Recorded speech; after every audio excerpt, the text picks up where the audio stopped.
paz do Senhor, você professor, você professora, a mais uma pré-aula da nossa escola bíblica aqui da Assembleia de Deus de Blumenau, a qualquer pessoa, a qualquer professor que também estude ou também busque conhecimento sobre essas lições da CPAD.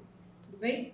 O que nós vamos fazer hoje aqui? Em primeiro de tudo, nós vamos fazer uma oração por essa aula, pela sua mente, pela minha mente, e depois nós vamos abordar essas lições, né? Sou eu que vou dar aula 5 e sou eu que vou dar aula 6. De uma forma bem diferente, porque nós vamos mudar um pouco a didática. Essa lição é uma lição que nós precisamos fazer isso. Tudo bem? Então feche seus olhos e olhe junto comigo agora. Senhor meu Deus, Senhor meu Pai, Senhor, obrigada por essa oportunidade de nós não só estarmos crescendo no seu conhecimento, como podermos estar estudando mais e aprender cada vez mais nesse caminho sem fim de te conhecer ainda aqui nesse plano. Senhor, não permita que o diabo com suas ciladas interrompa, né, o nosso conhecimento, porque nós sabemos que isso é precioso para ele, nós não te conhecermos. E torna cativo toda a nossa mente, todos os nossos pensamentos, à sua plena obediência, porque a obediência vem ao conhecer mais de Deus e nós sabemos que isso liberta a nossa mente de um mundo de trevas, de um mundo de escuridão, cada vez mais e mais para poder enxergar a sua maravilhosa luz ainda aqui hoje. Em nome de Jesus, amém. Gente, vamos lá. O tema da aula hoje é a aula de número 5, são as ordenanças à igreja. Vamos lá, o nosso textinho base aqui é, portanto, ide e ensinai a todas as nações, batizando-as em nome do Pai, do Filho e do Espírito Santo. Nós vamos falar sobre duas coisas aqui hoje, a Santa Ceia e sobre o batismo em águas, né? Não é o batismo do Espírito Santo que você está na igreja, é o batismo em águas. A lição vai enfatizar essas duas coisas. Tudo bem? A primeira coisa que a gente vai mudar, a liturgia um pouquinho da aula, não sei como é que você dá a sua aula, mas é que isso aqui são temas que nós levamos para a nossa vida cristã uma vida inteira, até que Cristo venha. Esse é o propósito da Santa Ceia. Mas são coisas que nós fazemos durante anos, né? E às vezes nós não sabemos o significado e porque nós não compreendemos, nós não conseguimos agregar a nossa bênção e nem libertar a nossa mente para fazer esse tipo de coisa, né? Por exemplo, hoje de manhã eu sentei para tomar café com meu noivo e eu perguntei algumas coisas para ele e ele falou: nossa, eu achei que Santa Ceia era só para expiação dos pecados, né? Para Deus me perdoar dos pecados. Mas eu perguntei para ele: horas, será que a gente é perdoado dos pecados uma vez por mês só na Santa Ceia? Ou a gente tem que pedir perdão e se arrepender todos os dias? Então tem coisas que libertam a nossa mente e nós sendo libertados, nós vivemos da forma correta. Vivendo da forma correta, a gente continua um trabalho que Deus começou da forma correta, né? E assim nós apressamos a vinda de Cristo. Muito bem, legal. A primeira coisa que você pode fazer, você professor, você professora, é pensar que eu não estou aqui para te dar uma aula, eu estou aqui para te orientar. Então, já que a gente tem muita dúvida, né, e você está trabalhando com adolescentes, né, uma turma que assim tem muita coisa na cabeça, nós estamos num ciclo pandêmico, que todo mundo está em casa. O que você pode fazer? Já que se você pode ou não ter reuniões com seus alunos, né, se você tem aula online ou não com seus alunos, se você está com todos eles, a primeira coisa é lembre-se do seu rebanho e chame todos eles. Deixa eu te dizer uma coisa muito importante que você não pode se esquecer. Você é o treinador desses jogadores que estão ali te ouvindo. Você é professor, você é professora. O treinador é o menos importante no jogo. O mais importante são quem? Os jogadores. Mas é desejo de todo treinador se tornar inútil. Como assim inútil? Né? Poxa, o meu desejo é ensinar para sempre. Falei, o meu desejo é que nesse plano ainda eu seja inútil, porque quando eu for inútil, significa que todo mundo está no caminho correto. Tudo bem? Talvez isso não aconteça. Mas mesmo assim, trabalhe como se esse fosse o seu objetivo. Então chame as ovelhas que estão faltando, sinta saudade de todas elas. Tendo-as dentro da sala, ou no meio que você pode, hoje eu gostaria de ter de posse um quadro, não deu certo, tá? Mas para a aula que vem, nós vamos usar outro método diferentíssimo, né? Hoje eu estou ensinando você como lidar com o aluno para dar com essa aula. Na aula de número 6, você vai aprender como lidar com você mesmo para dar aula. Então, tudo muda de aula para aula, tá vendo? Olha só, com seus alunos reunidos, isso gera muita polêmica. Santa Ceia, batismo, né? Por que eu desço em águas? Por que eu levanto da água? Por que tem água? Entendeu? Então, tem muitas coisas que a gente fica assim, o que você deve fazer? Pergunte antes de começar a aula para cada um. O que você pode fazer se você é muito litúrgico, né? Você gosta de uma liturgia de aula, você pode sim ler as coisas, você pode ler o texto bíblico em classe, sintetizando e tudo mais, mas antes de começar a lição, pergunte. Pergunte para cada aluno o que eles acham sobre o batismo em águas e o que eles acham sobre a Santa Ceia. Próximo, eles respondendo, tenta ir mais fundo ainda, tá? Tenta achar, porque essa é uma idade que eles ainda correspondem aos pais. Então, por exemplo, pergunte o que seus pais acham sobre isso. O que os seus pais te ensinaram sobre isso? Então, vá. Pergunte, o fulano, meu pai me ensinou que, entende? Tente ir à raiz, às vezes, das coisas que são compreendidas erradas, e aí eles não podem discernir. Porque uma coisa é você ensinar muita coisa para as pessoas, outra coisa é elas discernirem tudo aquilo. Jenny, qual é a diferença? Discernir é quando você guarda no coração, você guarda na sua mente. E se você guarda, você se torna. Se você torna, você vive. Você pode transmitir. Então, o seu papel é você fazer com que os seus alunos discernam alguma coisa dessa aula. Quer ver? Eu vou ler essa lição com vocês e vocês vão pegar uma caneta, um marca-texto, tanto faz. E você vai sublinhar na sua lição, eu não vou sublinhar no tablet, mas você vai sublinhar a sua lição daquilo que é importante que os seus alunos, as suas crianças, os seus adolescentes discernam, entende? Guardem. Por quê? Quando alguém perguntar para eles, eles vão saber não só responder, mas eles vão saber viver da forma correta. Então, eles vão ter o quê? Uma revelação diferente do reino de Deus na vida deles. Tudo bem? Essa é a meta de todo professor. Não só que você tenha essa revelação a partir de Deus na sua vida, como também na vida dos seus alunos, né? Então essa é a meta de todo mundo, como cristão, como filho, que busca até o fim a volta de Cristo. Muito bem. A gente tem aqui, leitura bíblica em classe. Você pode ler com seus alunos aqui, tá? Eu vou ler aqui com vocês, eu vou ler praticamente a lição toda. E nós vamos meditar um pouquinho sobre algumas coisas, enquanto você sublinha, eu preciso qual é a parte importante da aula? Não é só que a gente leia tudo, é que essas partes que são sublinhadas, por exemplo, os textos, se você já percebeu isso, né? Os textos de segunda a sábado são textos que estão na lição, entende? Então, por exemplo, essas partes que você deve sublinhar são partes que você deve discernir na sua vida. Você lembra que discernir é também você ter a capacidade de passar para o próximo, ensinar? Então isso precisa estar o quê? Gravado aqui e ser vivido, tudo bem? Então essa parte que você deve discernir é essa parte que quando você estiver dando aula, você tiver a capacidade de ir lendo, mas olhando para as pessoas enquanto você explica. Por quê? Porque você já guardou. Quando a gente não guarda nada, a gente lê toda a vida, certo? Quando a gente guarda, a gente só ensina, sem olhar. Tudo bem? Talvez esse seja o propósito, né? E muitas pessoas têm dificuldade porque isso aqui é um pico aproxima do outro. Então você precisa estudar a Bíblia para poder discernir todas essas coisas, mas assim, de antemão, tenta discernir essas pouquinhas coisas primeiro. Vamos lá, sintetizando.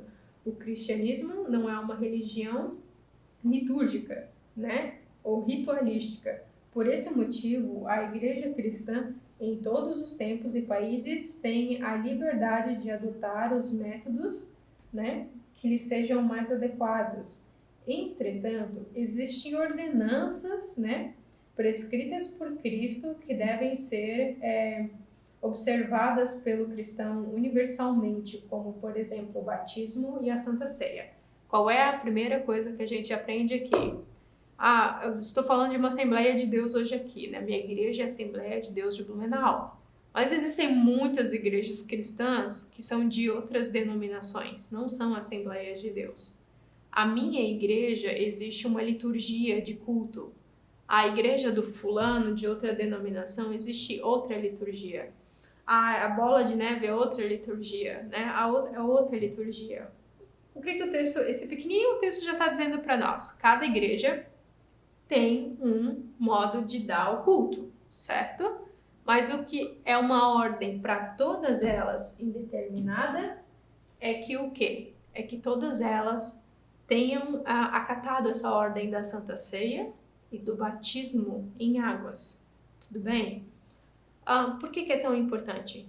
Porque às vezes, muitas vezes, tá? Às vezes as crianças elas escutam dos pais, os adolescentes também, tá? Nessa aula eles também são uma esponjinha que pega tudo, não é só criança não.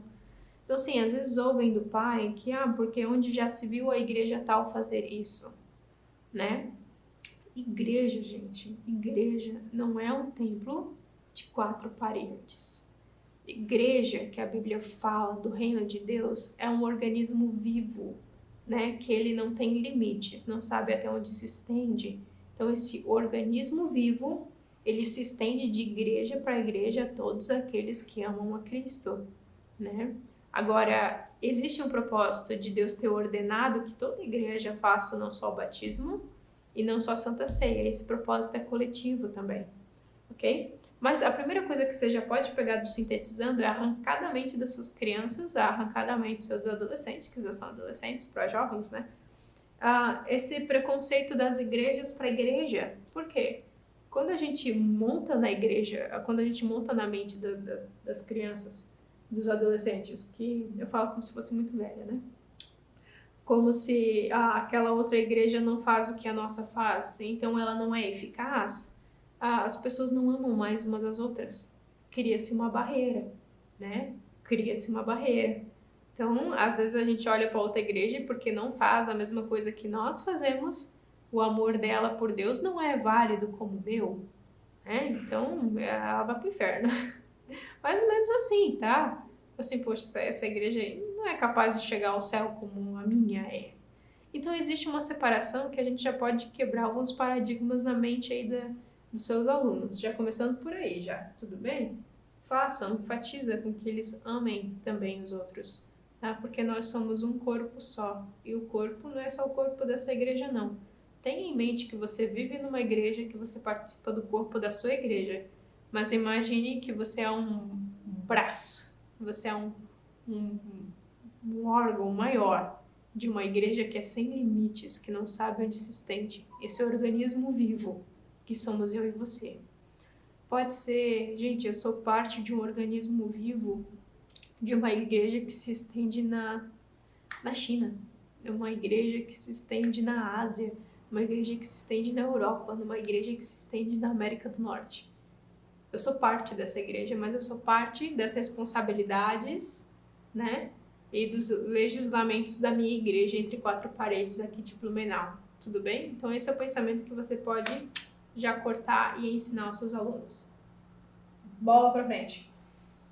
Aqui tem a aula, vai começar, tem uma orientação para você pode ler em casa. Ordenanças do Senhor, né? Ali o batismo em águas, bem como a Santa Ceia, são 2 ordenanças, ordens que Deus deu, dada pelo próprio Jesus Cristo durante a sua ministração ou seu ministério terreno. A descida do convertido às águas simboliza a morte com Cristo e o seu levantamento e a sua ressurreição, a vitória de Jesus sobre a morte, Romanos, né? Já a ceia é a celebração por esta salvação recebida. Então, nela, nós cristãos recordamos a morte expiatória de Cristo que nos libertou da condenação ao inferno. Ok, então nós temos duas formas, as 2 formas são coletivas, né? Então o batismo em águas é coletivo por quê? Porque você está mostrando para a sua igreja, né, que você decidiu estar em Cristo, então você está mostrando para eles. A Santa Ceia, ela é um ato de comunhão. Jesus tomou a Santa Ceia sozinho? Não, ele estava com os 12. Então, as duas são coletivas. É a primeira coisa que a gente pode tirar daí. Qual é a primeira coisa que você também deve discernir desse pequenininho texto aí agora? É que, primeiro, a Santa Ceia, o batismo em águas, reflete o quê? A nossa saída de um reino das trevas por um reino de luz. Né? Então você não tem mais domínio, a morte não tem mais domínio sobre a sua vida. Quem tem agora é Cristo através do Espírito Santo que habita então nesse lar do seu corpo. E nós temos uma continuidade, né? Que é Deus fala, nós vamos ver isso aqui na revista, que você deve tomar a Santa Ceia até que Cristo volte. O que nutre a Santa Ceia na nossa vida? Não é a expiação de pecados, gente. O que nutre a Santa Ceia na nossa vida é a esperança. Só que para você esperar em Cristo, você precisa ter uma vida digna de santificação e de arrependimentos. Porque você não é santo, você não é Deus, você é um pecador. Você vai pecar, só que você precisa não só se arrepender, como você precisa se orientar da vida. Né? Deus te vê, mas Ele te vê não só sobre aquele erro que você cometeu. Ele olha para você, Ele trata do seu erro, mas Ele não te define por aquilo que você fez. Ele te define por um campeonato inteiro, uma vida inteira. Então Ele olha para você e Ele diz para você, ó, você não é só isso. Você pecou, mas você não é só isso. Então bola para frente. A Santa Ceia está aí para nos lembrar de que Ele vai voltar. Então Ele enfatiza, quando eu falo assim, não, você deve então olhar para você mesmo, né, e ver se você está num bom estado ou não, analise se é você mesmo, né? Por quê? Cada um sabe muito bem das suas intenções mais do que qualquer outra, né? Às vezes a gente tem uma aparência muito legal, mas as nossas intenções não são bem legais. E os únicos que podem ver as suas intenções mais profundas é você e Deus. Então por isso que Deus fala, eu te dei um cérebrozinho para você raciocinar, você é pensante para você ver por si só se você está apto ou não. Então essa é a parte da Santa Ceia legal, tá? Mas é sempre apontando para o futuro. Então essa esperança sem fim, né? Por que é tão interessante você entender o propósito da Santa Ceia e você passar para os seus alunos? Porque tem muitas pessoas, principalmente agora, né? Parece que os dias estão abreviados demais. Parece que muitas pessoas dizem que acreditam na volta de Cristo, mas ao mesmo tempo vivem como se ele nunca fosse voltar. Entende? Então, assim, às vezes eu vivo a minha vida pensando que um pouquinho mais para frente eu me arrependo e volto para as coisas que eu deveria estar fazendo, ou com o meu propósito, ou as minhas missões. Mas, ao mesmo tempo, como assim, né? Deus vai demorar muito mesmo, não veio até agora, talvez não, né? Demore muito mais. Entende? Então, são pessoas que não vivem debaixo da presença de Deus. A Santa Ceia está aí para nos apontar sempre isso, para que nós nunca esquecemos de que Ele vai voltar. Bola para frente. O propósito do batismo.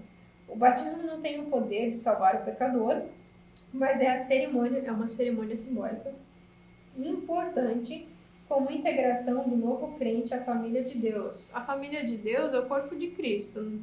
Ele está falando assim da tua igreja local, né? Mas sempre que tu falar assim, de batismo e corpo de Cristo, sempre pense em enfatizar para os seus alunos não só a igreja local, mas um corpo, né? Porque os seus alunos eles têm que aprender, assim como a gente também, né?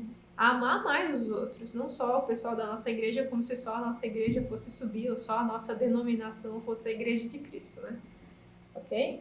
Então, um marco de sua morte para o pecado e ressurreição para uma nova vida em Cristo existe dois tipos de batismo, a imersão e a aspersão.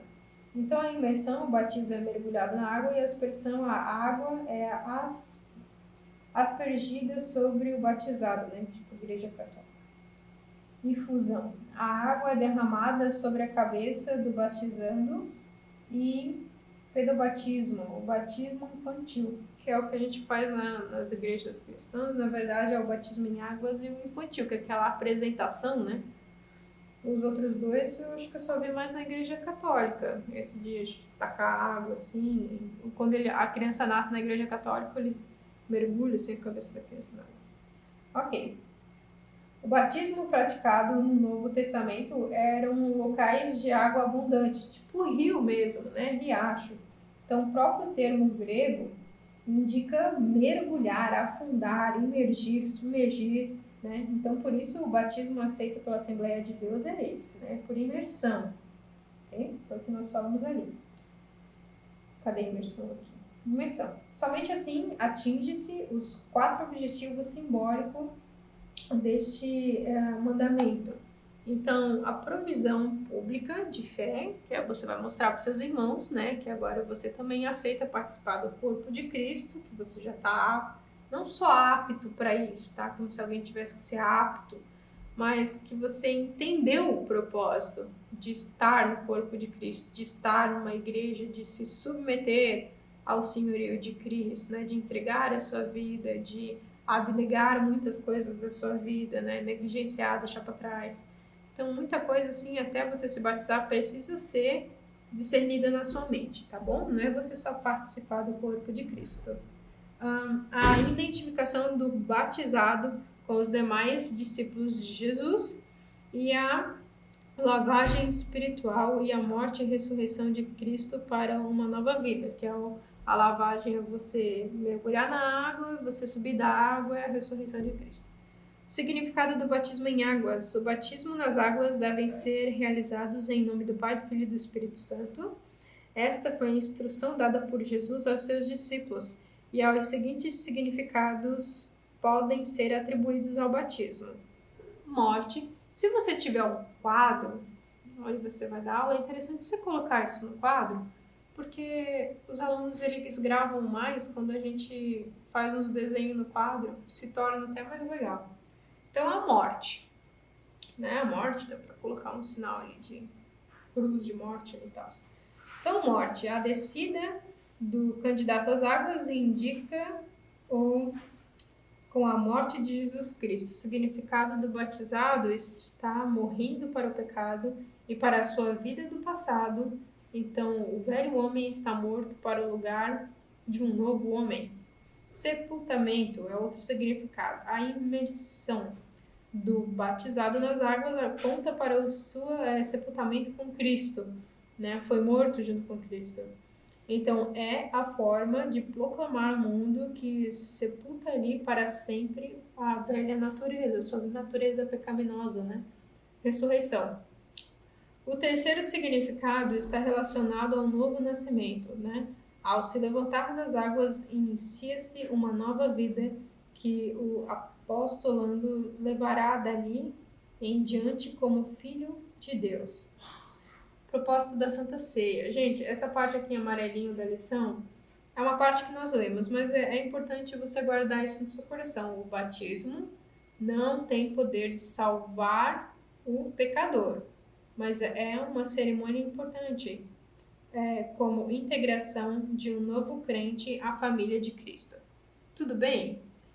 Essas partes que nós lemos sobre a ressurreição, o sepultamento, a morte, são coisas que você aprende antes de você se batizar, né? Então, enfatiza isso também na mente das suas crianças que ainda não se batizaram, que elas saibam a importância da ressurreição, a importância da morte de Cristo, qual era o destino do homem, né? Quando ele fala de morte, qual era o destino do homem?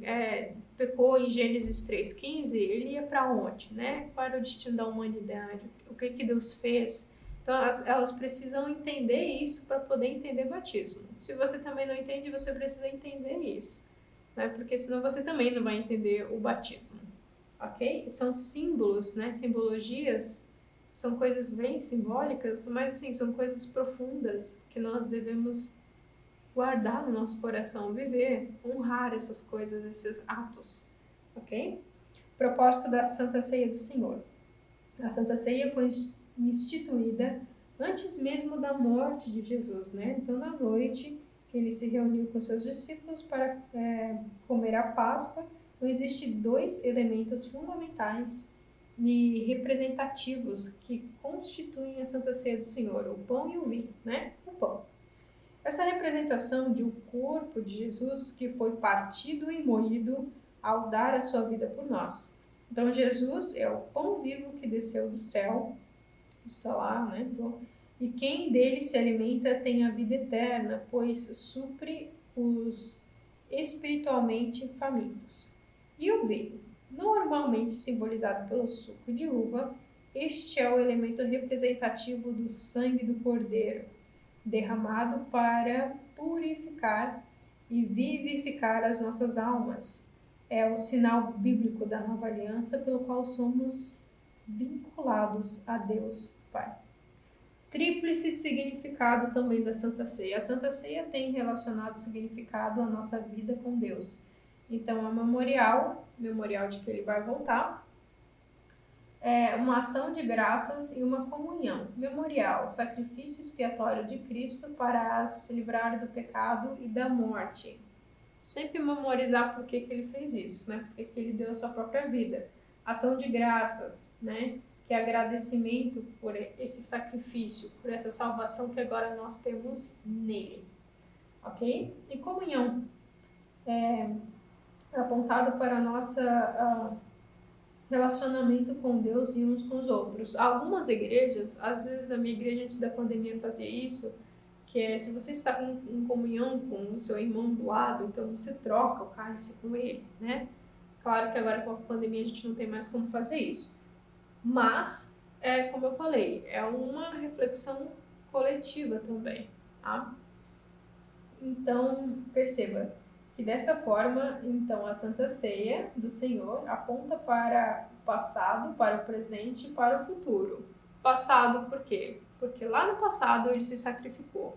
Presente por quê? Porque no presente dia, no presente tempo, nós estamos relembrando em comunhão do sacrifício que ele fez. Então, o presente aponta para o passado, mas o presente também aponta para o futuro, porque nós estamos não só dando ação de graças pelo que ele fez, como nós estamos relembrando aquilo que ele prometeu.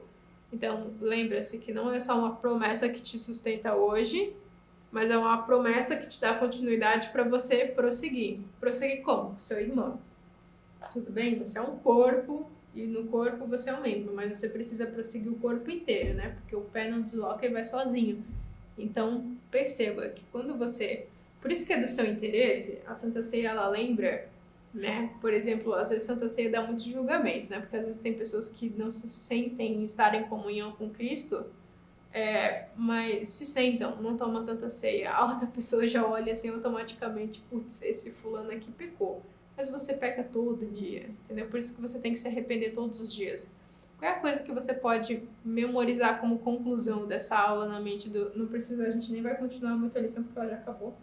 Não, mas na mente das suas crianças, né? Dos seus adolescentes, seus alunos. É sempre isso. Esse presente, passado e futuro, tá? Então, assim, você se batizou, você entrou pro reino de Deus, pro corpo de Cristo. Você agora toma a Santa Ceia todo mês, você está apto a participar do corpo de Cristo, né? E a mente que você deve ter de libertação aqui, né, de sobreconhecer essas coisas, é de que o corpo participa. Você é um membro, corpo participa.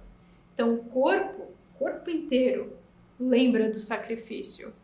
O corpo todo na Santa Ceia é um ato de ação de graças, ele agradece por Deus ter se dado, né, como sacrifício vivo e ter dado solução para o nosso pecado, para o nosso destino de morte. E agora nós temos vida e vida eterna. Então, o corpo inteiro, ele renova a sua lembrança de lembrar da promessa de que ele voltará para nos buscar, o arrebatamento da igreja. Então, é tudo o corpo, não é o membro, é o corpo. Então, o corpo lembra, o corpo agradece, o corpo espera. Qual é a mentalidade que você tem que ter de tudo isso na Santa Ceia? A mentalidade é que se teu irmão do lado não tomou Santa Ceia, isso significa que ele está com algum problema, entendeu? Um corpo doente, ele chega no destino? Corpo doente não chega no destino. Um corpo doente, ele anda, corpo doente tropeça. Corpo doente corre? Não corre, porque deve ter alguma atrofia. Então, se no ato da Santa Ceia, você que é membro, você viu que alguns dos membros estão de forma errada, ou você deve pedir muita compaixão, sabe? Ou você deve desenvolver isso, misericórdia na sua vida, para você olhar para o seu irmão que não está bem e você dizer para ele assim, você faz parte do meu corpo, do corpo de Cristo. Eu também sou esse corpo. Só que o corpo ele não consegue chegar no destino da promessa se estiver doente. Então é preocupação minha e sua sustentar o corpo para cima e caminhar com ele. Um membro tá ruim. Gente, você já viu uma pessoa andar sem um coração? Não anda. Você já viu uma pessoa andar sem um rim, né? A pessoa que tem um intestino preso, ela vive bem? Ela não vive. Então, isso tudo é membros da igreja. Cada órgão do seu corpo é um membro da igreja. Se o membro da sua igreja, de 4 paredes, a sua obrigação não é só amar as pessoas que são de outras igrejas. A sua obrigação é cuidar das pessoas que estão nesse templo. Então, esse aqui é o seu corpo que você também deve cuidados. A promessa chega quando o corpo está inteiro. Deus não vem buscar um corpo todo maltrapilha, todo ferrado. Então, assim, cuide dos membros da sua igreja. A Santa Ceia está ali para te lembrar que você é tão pecador quanto qualquer pessoa que está ali. Todo mundo tem as suas falhas, o pastor tem as suas falhas. Os membros têm as falhas, os presbíteros têm as suas falhas. Mas todos nós devemos nos arrepender e é diariamente para continuar esperando e caminhando em direção dessa promessa. Mas é o corpo. Então a mentalidade que os seus alunos devem ter desde cedo, desde quando eles são adolescentes, porque isso são coisas que você aprende na igreja, valores que você declina para a sua vida inteira. Num trabalho, se você está trabalhando, você trabalha egoístamente, só por conta própria, a sua função é que a sua empresa aumente. Determinado se você é o dono ou não. Você faz parte dessa empresa, você precisa vestir essa camiseta. Então essa é a mente que os seus alunos devem. Você faz parte de uma família. Você vai fazer uma coisa, faz só para você ou você faz para todo mundo? Entende? Então tem coisas que isso é que vale a pena você enfatizar na vida dos seus alunos, ok? Então, terminando para eles, é importante você fazer isso em todas as aulas. Não só perguntar o que eles acham no começo, como perguntar o que eles vão levar para casa, o que eles aprenderam. Por quê? O que eles responderem vai definir aquilo que você ensinou.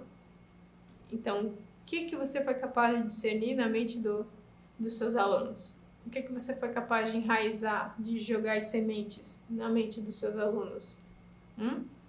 Então, se você achou muito importante só fale isso várias vezes, escreva várias vezes, coloque no papel e dê para os seus alunos, botar na Bíblia como marca-texto para eles se lembrarem.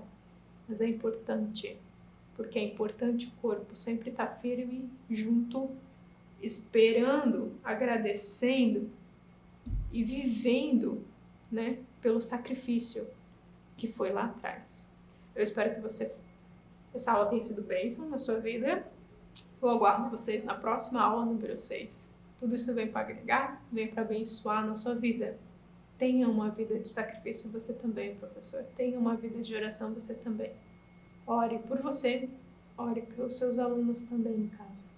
Em nome de Jesus, eu espero que essa aula seja bênção e que seja libertação na sua mente da verdade que nós conhecemos hoje. Amém?